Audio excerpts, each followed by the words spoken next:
2,800,000 German soldiers. That was the total haul captured by the Red Army.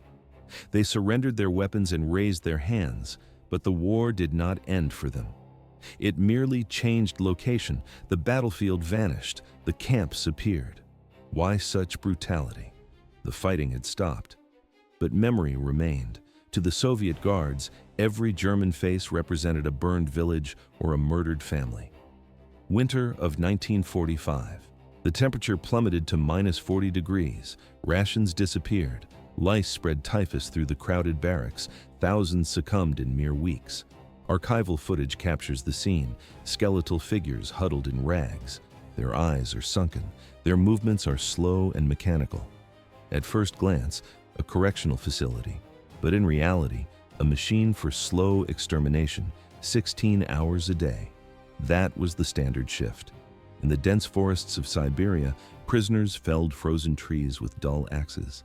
In the deep mines of the Urals, they hauled rocks until their muscles failed. Hunger erased humanity.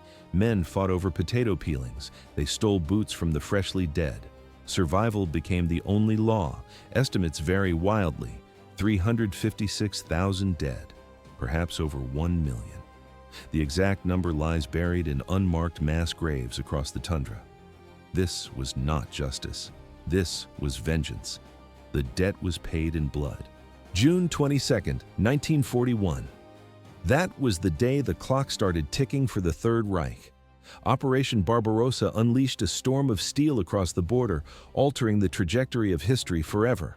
German tank treads tore up Soviet soil, moving deeper with terrifying speed. The objective was clear: seize control, break the Soviet spine. But then they reached the Volga. The German command demanded a decisive victory at Stalingrad. They threw everything into the grinder, but the city swallowed them whole. Why did the advance stop here? The Wehrmacht expected a quick collapse, but the Red Army turned every ruin into a fortress. After months of street-to-street slaughter, the tide turned. In November 1942, Soviet forces launched a massive counteroffensive near Kalash. The trap snapped shut. They severed every road, every railway, every escape route. The encirclement was complete. Inside the cauldron, German supply lines flatlined. Logistics collapsed. Soldiers counted every bullet, knowing no more were coming. The defenders lost ground daily. Local skirmishes ended in defeat. Then came the winter. It wasn't just cold, it was a lethal freezing void. The temperature plummeted, and the snow buried hope. The footage shows soldiers wrapping rags around their boots, shivering in dugouts, skin turning black from frostbite. Their survival hung on a thread from the sky. The Luftwaffe promised an air bridge, but instead of tons of supplies, planes dropped only a fraction of what was needed. Disease spread faster than the enemy. Typhus, dysentery, gangrene. Field hospitals turned into morgues. The situation for the wounded became tragic. Medical stations lacked bandages, anesthetics, everything. A simple scratch meant infection. A lack of antibiotics meant death. Men died from injuries that, under normal circumstances, would have been minor. At first glance, a disciplined army, but in reality, a mass of starving, dying men. February 2nd, 1943. The guns finally fell silent. Generals Konstantin Rokossovsky and Nikolai Voronov sent the message to Moscow: the enemy is crushed. Military operations in the Stalingrad region ceased. The surrender was total. 40,000 prisoners joined the 50,000 captured just days prior. Immediately, the hierarchy dissolved. German soldiers stripped the dead of coats and boots just to keep warm. Soviet troops corralled the captives into a makeshift camp at Beketovka, but the sky still held one last observer. February 3rd. A lone Heinkel 111 bomber circled high above the silent city. The pilot looked down, searching for any sign of resistance, any pocket of survivors to supply. The camera records, only smoke and endless ruins. He saw no one. There was no one left to save. The nightmare had only just begun. 91,000 men entered captivity, but few would leave. Nazi promises had evaporated, leaving them to the mercy of a vengeful Red Army. They were already walking corpses, starving, frostbitten, broken. The order came to move. Long columns of prisoners stretched toward the horizon under the glare of the frigid February sun. They were disarmed and stripped of personal belongings. Then the marching began. Hundreds of kilometers lay ahead. The temperature dropped further. The roadside became a graveyard. Escorted by the frozen bodies of their comrades, they marched toward labor camps in Siberia and the Deep East. There was no medical care. There was no food. The list of killers was long. Typhus, dysentery, diphtheria, scurvy, tuberculosis, edema, malaria. Men collapsed in the snow. They did not get up. Those who lagged behind heard the sound of a bolt racking in the dark, a single shot, then silence. Executions cleared the ranks of the weak. Estimates suggest only 1/3 survived the first few weeks. The rest perished on the ice or in the rot of the camps. The math is brutal. Out of 91,000 prisoners who surrendered at Stalingrad, only around 5,000 ever saw Germany again. The rest remained in the Russian soil forever.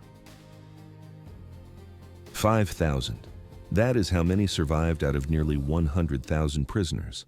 The rest vanished into the snow.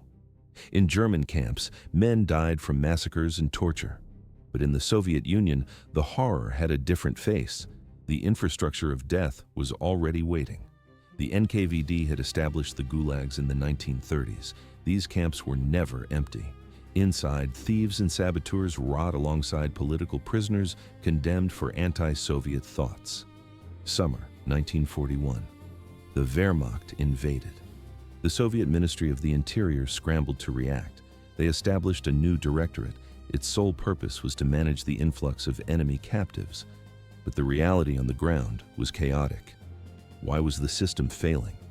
It seemed simple to build fences, but the front line was collapsing too fast to drive stakes into the ground.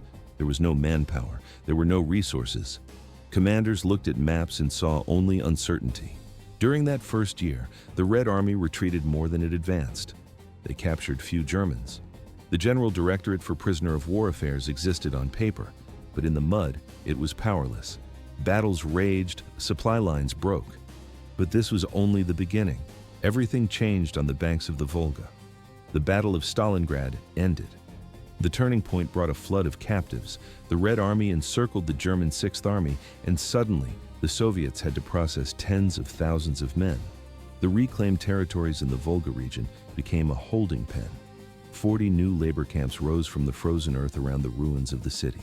At first glance, a logistical triumph, but in reality, a humanitarian catastrophe. The footage shows columns of prisoners stumbling through the blizzard, wrapped in rags. Camps like Beketovka and Krasnoarmysk swelled beyond capacity.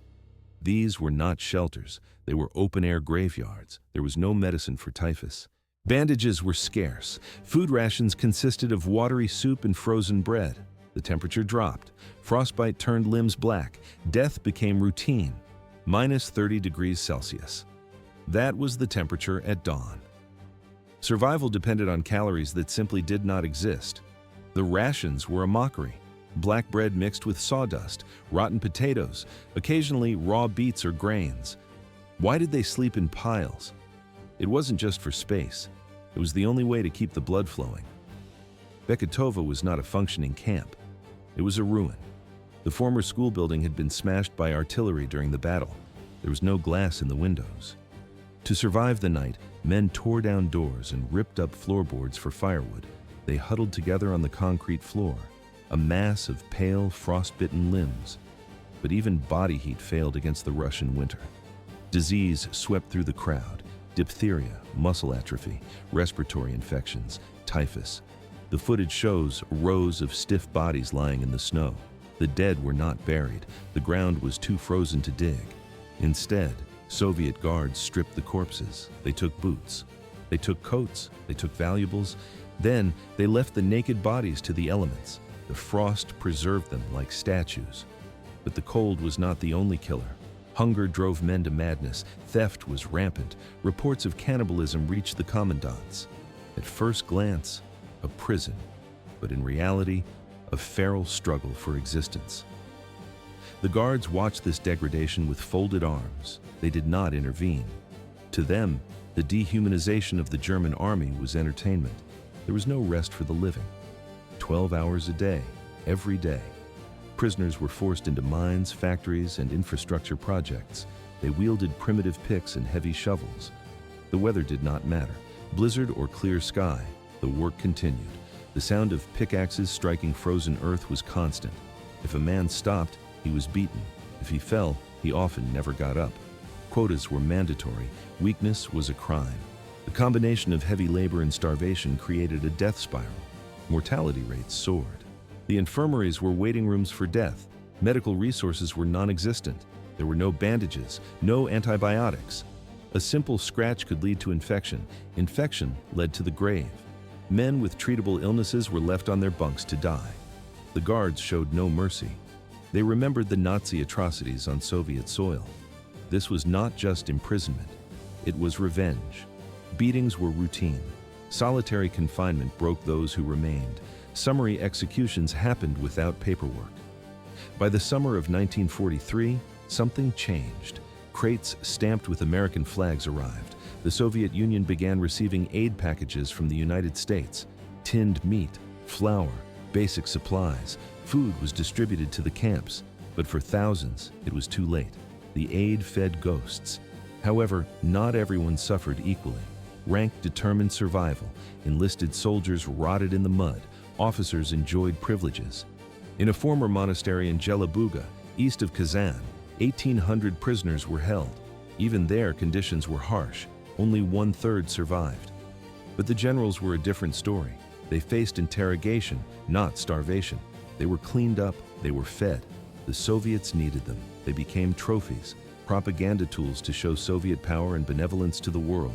While their soldiers died in the snow, the generals were eventually released. The hierarchy survived the surrender. January 31st, 1943. On this day, the myth of the invincible Wehrmacht finally collapsed. Why did the German commander refuse to shoot himself? Hitler expected a suicide, but the instinct to survive was stronger than the oath. Friedrich Paulus was one of the most powerful men in the Third Reich. Yet, his life ended in a cage. His journey from the headquarters of the Sixth Army to a Soviet cell defines the catastrophe of the Eastern Front. It wasn't just a defeat, it was a slaughter. In November 1942, Paulus pushed his forces into the southern ruins of Stalingrad. He walked into a trap. The Soviet defense was not just stubborn, it was fanatical. General Vasily Chuikov gave a simple order: fight for every single stone. The conditions were inhuman. The temperature dropped to -30 degrees. Oil froze in the engines. Soldiers slept in holes dug into the frozen earth. At first glance, a disciplined army, but in reality, a starving mob in rags. Paulus saw the end coming. He had called Operation Barbarossa a mistake years before. Now, trapped in the cauldron, he begged Berlin for permission to retreat. He asked for winter coats. He asked for fuel. Hitler ignored the cables. The order was absolute: stand and die. The tension in the bunker was suffocating. Paulus knew he was sending men to their deaths for nothing. Events accelerated.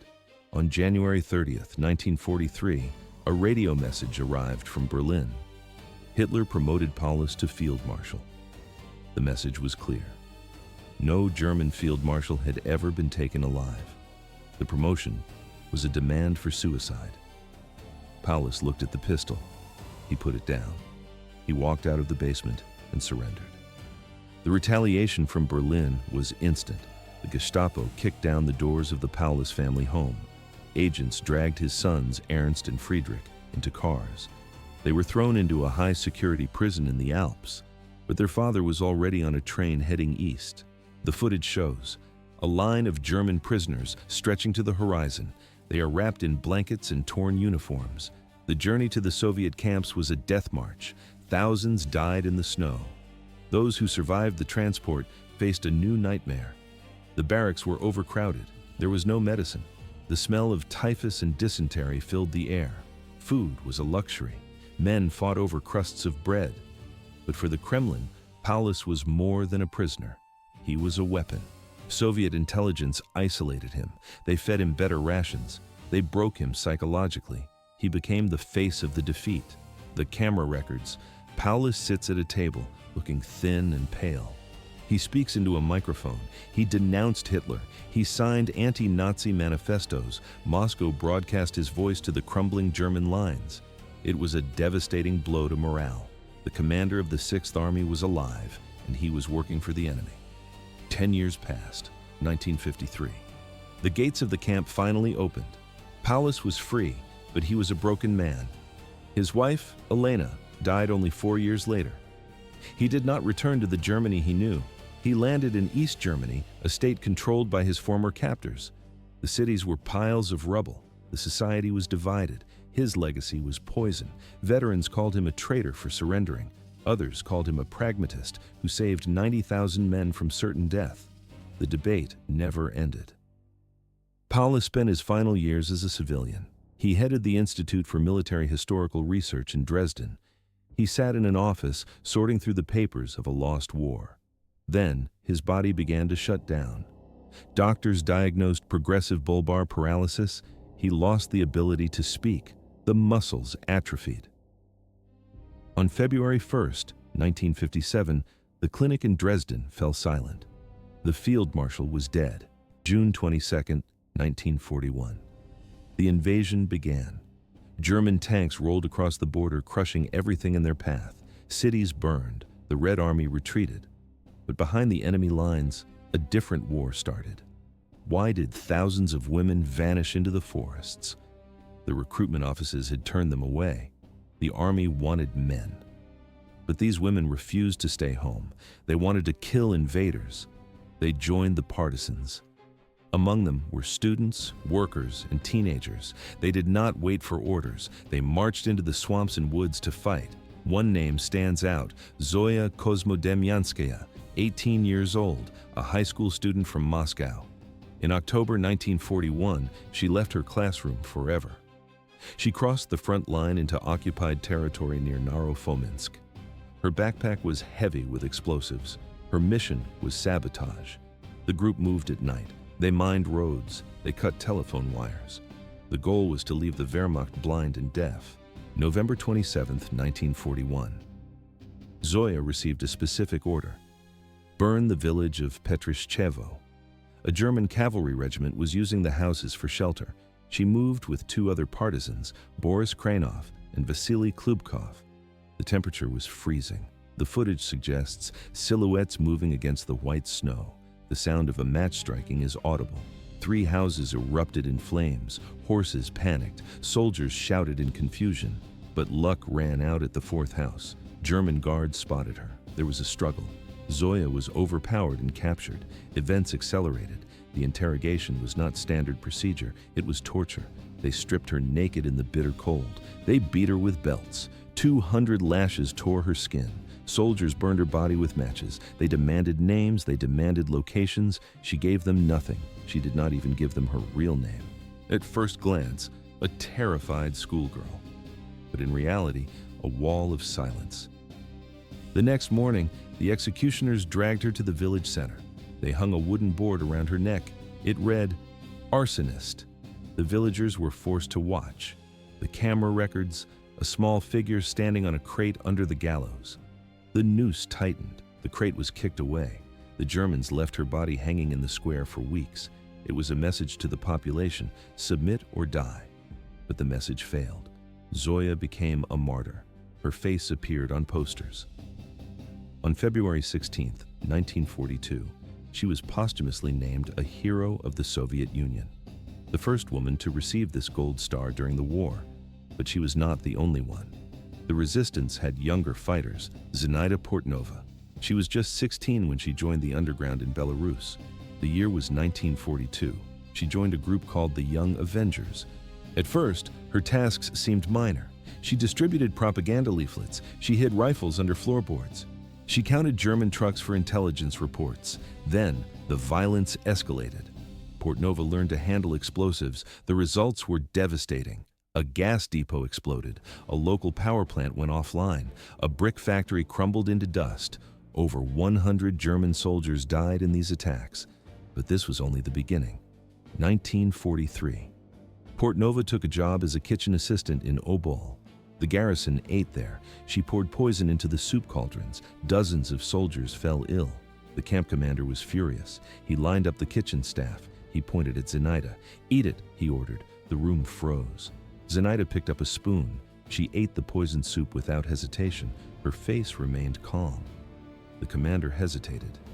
He released her, but the poison was real.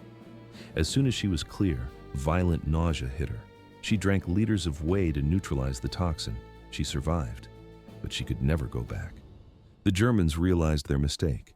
The hunt began. January 1944. The Gestapo tracked her to the village of Goriani. She was dragged into an interrogation room. An officer sat across from her. He felt safe. She was a small, unarmed girl. He placed his Luger pistol on the table. He turned toward the window. It happened in a second. Portnova lunged. She grabbed the weapon. She shot the officer in the chest. 2 soldiers heard the noise and burst through the door. She shot them both. She jumped out the window and ran toward the river. In the frame, a desperate sprint through deep snow. But the pursuit was too close. They caught her on the riverbank. This time, there was no trial. The torture was sadistic. They wanted to break her spirit. They failed. They dragged her into the forest. A single shot ended it. She was not yet 18 years old. Her story did not disappear. In 1958, the government recognized her sacrifice. Zenaida Portnova became a hero of the Soviet Union. A monument rose in Minsk to honor her memory. Pioneer detachments were named after her. The invaders thought they were fighting an army. They did not realize they were fighting the people. Thus ended the life of the youngest hero. 22nd of August, 1888. On this day, Walter von Seydlitz Kurzbach was born in Potsdam. It was not just a birthplace, it was the heart of the Prussian military tradition. His path was set from the cradle. In 1908, he joined the ranks. He put on the uniform and did not take it off. During the First World War, he served as a lieutenant. He fought on the Western Front. He fought on the Eastern Front. The mud of the trenches did not break him. After the defeat, he stayed. He climbed the career ladder through the chaos of the Weimar Republic. He held command after command. Why did a Prussian aristocrat eventually betray his oath? It seemed impossible.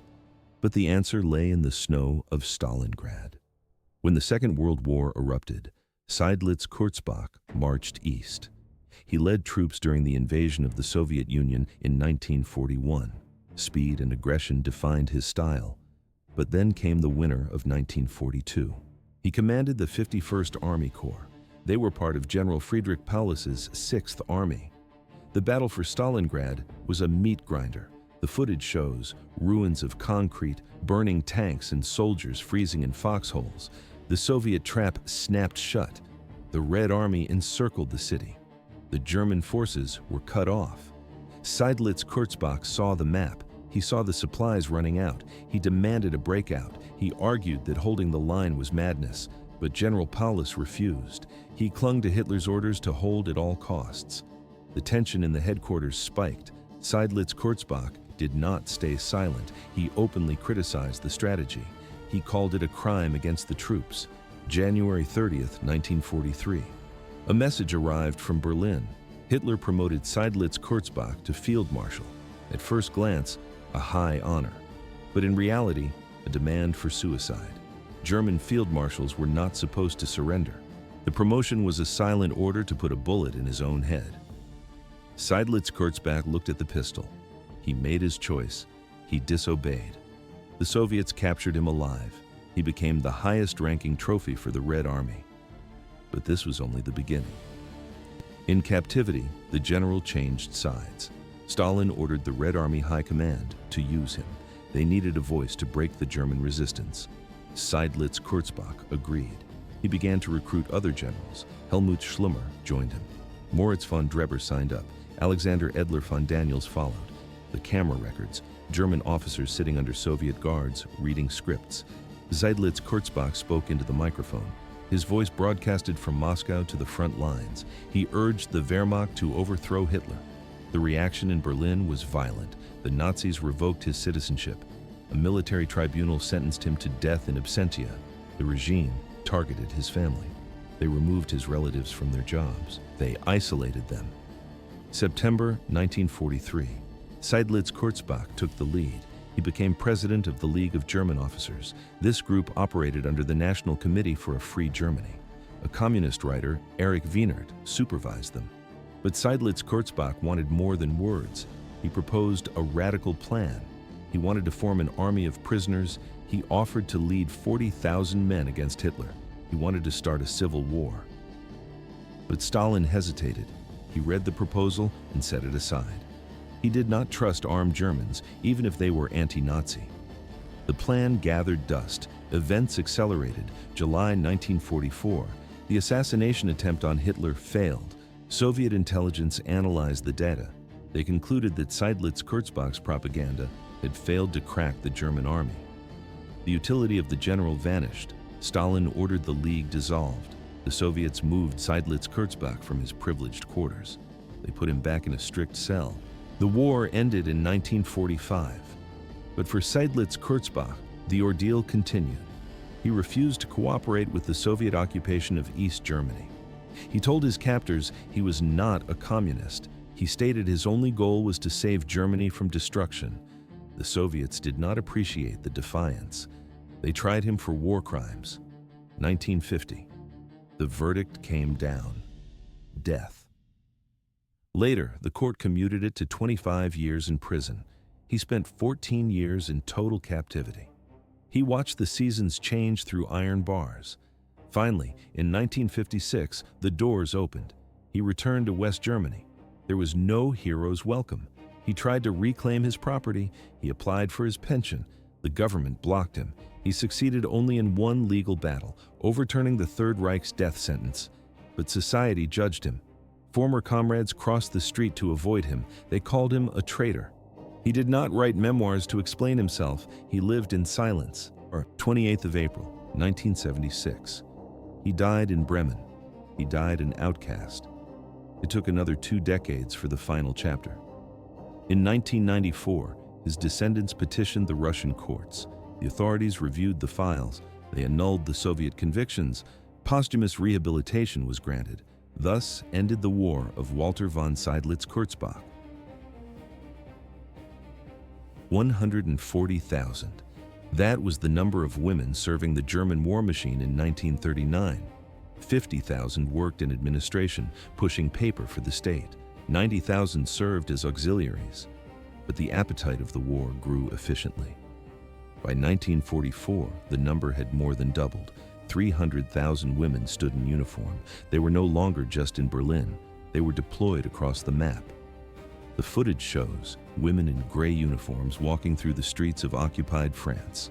Their roles expanded rapidly. They were in the frozen forests of Belarus. They stationed themselves in the general government territories. They served in the Balkans and Greece. 8,000 of them managed critical communications. 12,500 marched attached to the field army. But the Luftwaffe absorbed the majority. 130,000 women joined the Air Force. Initially, they filed reports. Later, as the bombers came, they operated the anti-aircraft batteries. Why did the rules change? The Nazi ideology preached motherhood and home. But the front lines were collapsing. Desperation forced a new reality. It was rare to see a German woman in a trench. But as the situation turned catastrophic, the regime armed them. Self-defense became a mandate. In the final days, Hitler reversed his own doctrine. He authorized the creation of an armed women's battalion. The goal was cynical: to bolster the failing morale of the men.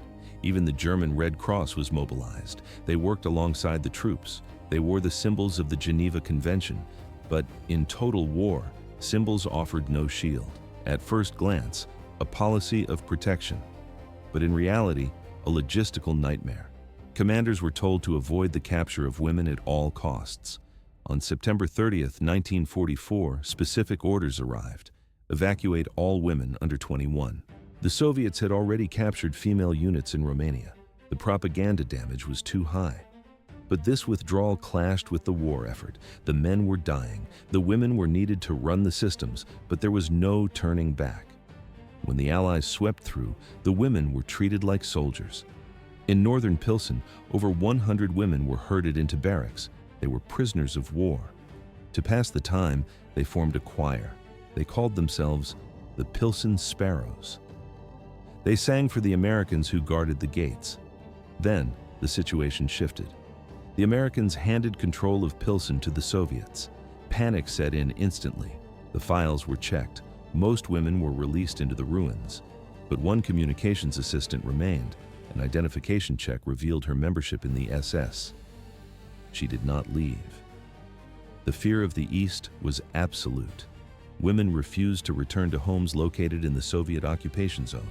They knew what awaited them. The records are incomplete. It is assumed the last prisoners left the camps by 1948, but for many, the camps were the end. In Soviet internment, dignity was the first casualty. Heads were shaved, prison uniforms replaced civilian clothes. 200 women died in those final chaotic days. They were not just killed, they were tortured. Interrogators demanded confessions about war crimes. The violence was systematic. The liberation brought no peace. The future for the survivors was bleak. The hatred against Germans was personal. Soviet citizens remembered the starvation of Leningrad. They remembered the cruelty. This memory fueled a wave of lethal reprisals. Former Nazis became targets in the streets. The camera records: a crowd surrounds a group of women. Stones flew, fists struck. The violence was raw and unchecked. The authorities stood by. Police frequently turned a blind eye as women were beaten to death by enraged mobs. The law did not apply here. Thus ended the illusion of the home front. 48 hours. That was all it took to turn a ravine into a mass grave.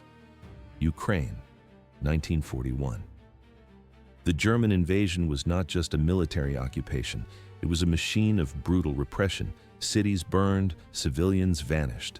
Just 10 days after the Wehrmacht seized Kiev, the killing squads arrived. General Otto Rasch led the Einsatzgruppen. He had support from the SS and local collaborators. They were ready to work. Why did the terror escalate so quickly? The Germans claimed it was retaliation. Saboteurs had detonated explosives in the German headquarters in central Kiev. The building collapsed. The command needed a scapegoat. But was this the real reason? The propaganda said yes. But history proves it was merely a convenient pretext for extermination. The order went out. All Jews in the city must gather. They were told to bring documents, money, and warm clothes. The deception was absolute. The people believed they were being resettled. They packed their suitcases. They locked their doors. Families marched through the streets. The destination was Babi Yar, a ravine on the outskirts of the city. The location was chosen carefully. It was near a psychiatric hospital and a prison. The SS cleared the hospital first. They did not evacuate the patients. They murdered them. The column of Jewish residents reached the edge of the ravine. The order changed. Drop the bags, strip down. The sound of machine gun fire shattered the air. Victims were forced into the pit. Some had to dig their own graves before the bullets struck. 33,771. That is the number of people murdered in just 2 days. Between September 29th and 30th, the ravine filled with bodies. But this was only the beginning. At first glance, a targeted operation against Jews. But in reality, a conveyor belt of death for everyone. Late 1941, the alliance between the Third Reich and Ukrainian nationalist groups collapsed. The Germans turned on their former partners. 600 nationalists were arrested, dragged to the ravine, and shot. Babi Yar became a shared grave for victims and perpetrators alike. The killing continued for 2 years. Roma people, Soviet prisoners of war, civilians who resisted the new order. Thousands disappeared into the earth. Beyond the shootings, the Nazis built a system of slavery. Millions of Ukrainians were forced into labor. Conditions were inhumane. Starvation was a weapon. Resistance was met with fire. Hundreds of villages were wiped off the map in retaliation for acts of sabotage. Events accelerated. Summer of 1943. The Red Army was pushing back. The front line neared Kiev. The Germans realized the danger. They launched a secret operation to erase the evidence. Prisoners were pulled from their cells. Their task was horrific. They had to exhale the rotting corpses from the mass graves. They built massive pyres. The bodies burned for weeks. The smell of smoke and death covered the district. When the work was done, the witnesses were silenced. The Nazis executed the prisoners who had cleared the graves. They wanted no one left to speak. Estimates suggest the total death toll at Babi Yar lies between 100,000 and 200,000. Paul Blobel, the SS officer who architected these atrocities. He survived the war, but not the peace. He stood trial at Nuremberg. The court sentenced him to death. He was hanged at Landsberg prison in June 1951. Irony is present here. This was the same prison where Adolf Hitler had been incarcerated after his failed Munich putsch, the place where he wrote Mein Kampf. Otto Rasch, another key commander, was also charged. He avoided the hangman but died in a prison cell in 1948. His health failed before justice could be served. There was no turning back. After the liberation in 1944, the Soviets began their own pursuit of justice. They hunted down local collaborators and Nazi officials. The charges mirrored Nuremberg: execution of civilians, forced labor, mass murder. One trial stood out. It was held at the Kyiv State Theater. The venue was deliberate. The prosecutors wanted the public to see. They presented intelligence reports. They brought forward the few survivors who crawled out of the ravine. They showed physical evidence dug from the scorched earth. 15 men stood in the dock for the crimes of September 1941. The court did not show mercy.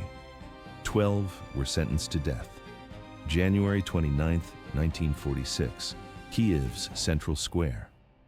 The footage shows a massive crowd fills the square. The gallows are high. The condemned men stand on trucks. The camera records, the trucks drive away. 12 bodies are left swaying in the cold winter air. The crowd watches in silence.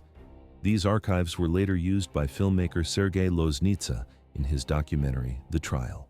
The black and white film preserves the final moment of retribution. However, justice was not complete. Most of the direct perpetrators escaped. Thousands of German soldiers and local police who pulled the triggers were never prosecuted.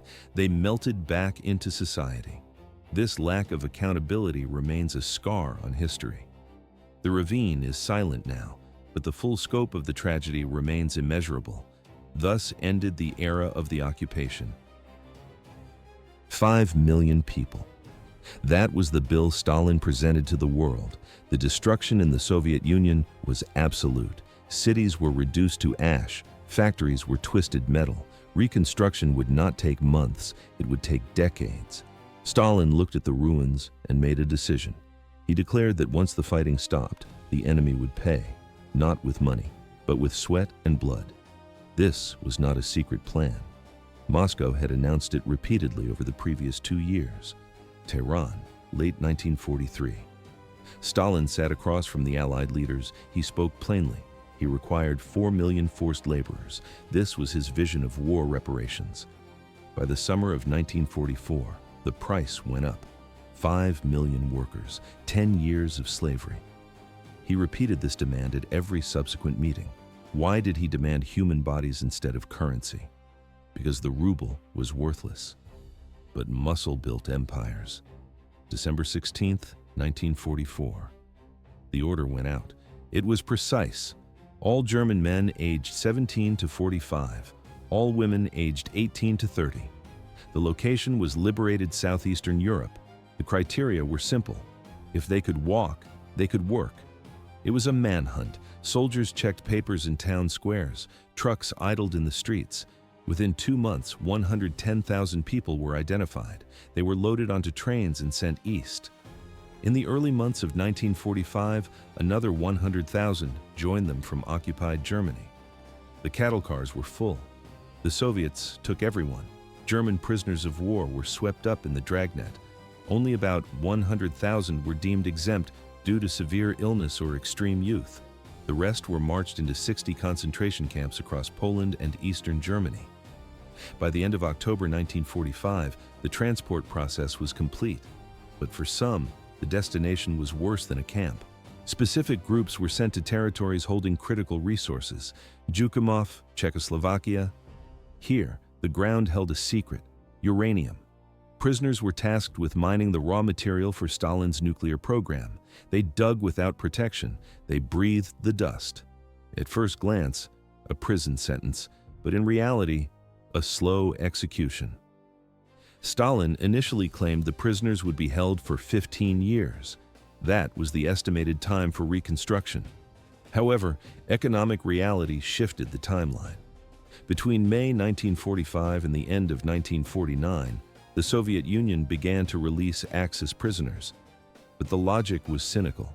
They did not release the healthy workers, they released the liabilities. The majority of those sent home were elderly, ill, or invalid.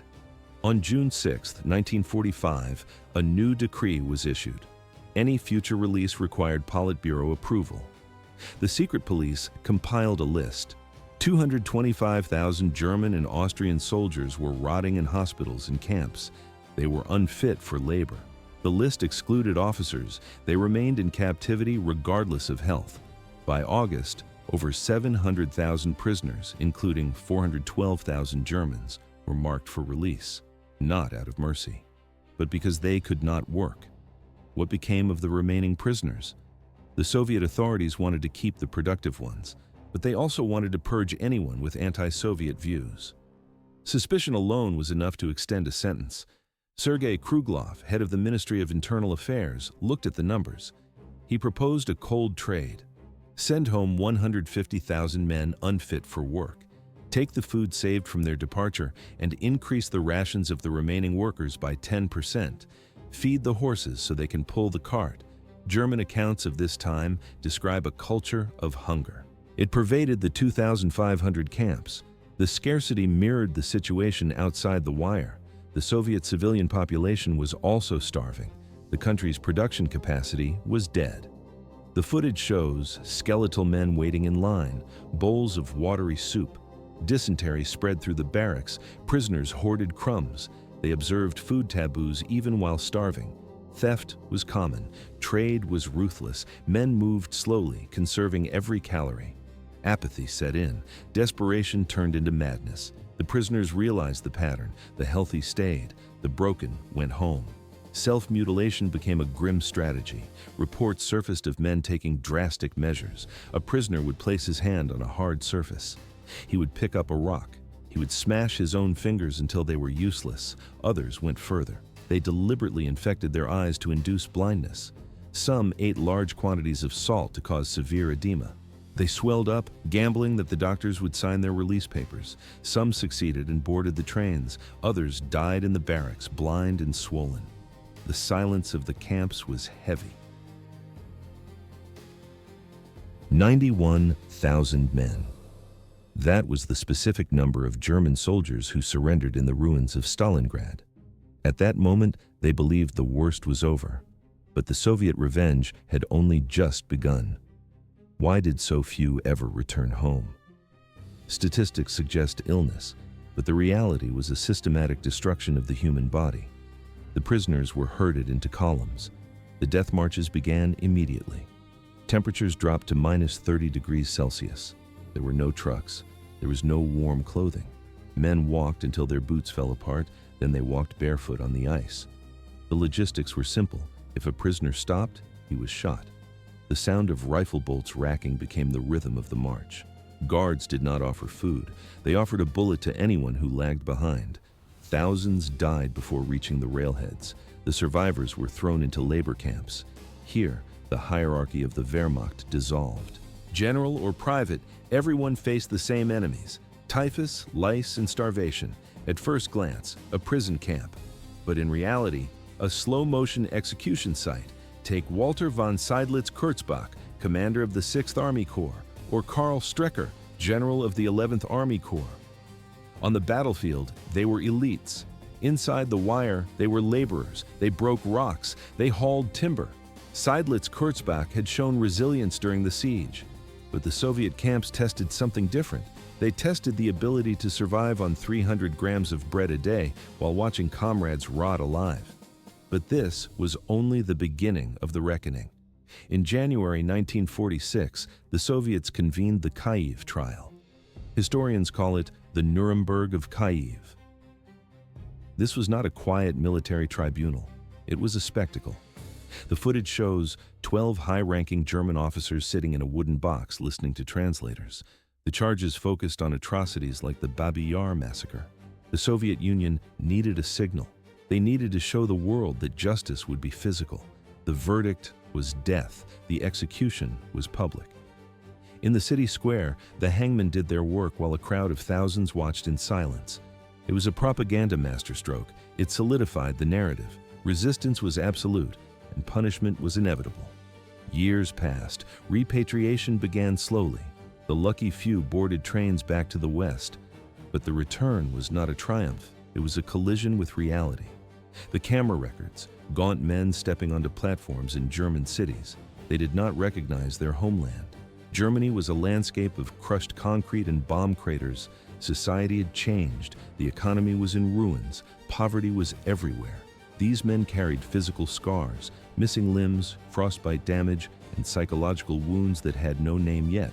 They tried to integrate, but civilians looked at them and saw only the failure of the war. There were no parades. There was only the awkward silence of a defeated nation. This misery all traced back to one coordinate on the map: Stalingrad. It was the bloodiest battle in recorded history. It broke the back of the German military machine. Before Stalingrad, the Wehrmacht seemed invincible. After Stalingrad, they were bleeding out. The loss of manpower was catastrophic. Equipment worth billions was abandoned in the snow. Logistics on the Eastern Front collapsed. The advance stopped. When Field Marshal Friedrich Paulus surrendered, he became the first in German history to do so. The news reached Berlin. Hitler did not rage. He fell into a deep, paralyzed depression. He realized the war was lost. The defeat accelerated the collapse of the Third Reich. The Red Army began a march that would not stop until they raised a flag over the Reichstag in 1945. The story ends here. The fate of these prisoners remains a grim data point in the 20th century. It is a record of extreme brutality. It is a testament to the price of total war. The archives are closed, but the lesson remains open.